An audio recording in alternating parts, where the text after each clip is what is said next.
તો ડાંગ જિલ્લાના ગિરિમથક સાપુતારામાં હળવા વરસાદ બાદ હિલ સ્ટેશનમાં ધુમ્મસની ચાદર પથરાતા અદ્ભુત નજારો જોવા મળ્યો।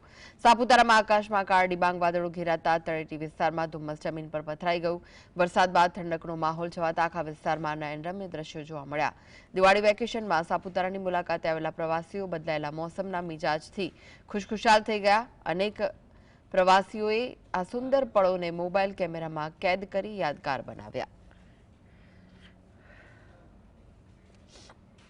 તો આ વિશે વધુ માહિતી માટે જોડાઈ ગયા છે સંવાદદાતા પાંડુ।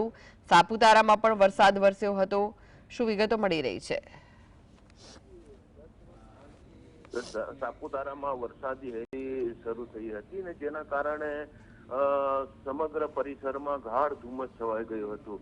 આજ વહેલી સવારે પણ વરસાદી ઝરમર વરસાદ પડી રહ્યો હતો અને એના બાદ થોડી સમય માટે વરસાદે પૂરો થતા ગિરિકંદરાઓમાં ધુમ્મસની ચાદર છવાઈ હતી ને જેના કારણે દિવાળી વેકેશનમાં ઉમટી પડેલા પ્રવાસીઓએ નજારાને કેદ કરી અને મજા લૂંટી હતી। સાથે હાલ પણ સાપુતારા સહિત સમગ્ર ડાંગ જિલ્લામાં વાદળછાયું વાતાવરણ રહ્યું છે અને જેના કારણે વરસાદની પણ સંભાવના દેખાઈ રહી છે। આ સાથે ગત રોજ પડેલા ભારે વરસાદના કારણે તળેટી વિસ્તારોના ખેતરોમાં ઉભા પાકને વ્યાપક નુકસાન થયું હોવાના આંકડા સાંપડી રહ્યા છે। સાથોસાથ હાલ સાપુતારામાં વેકેશનના કારણે પ્રવાસીઓની પણ ભારે ભીડ ઉમટી રહી છે। જી આભાર માહિતી આપવા માટે પાંડુ।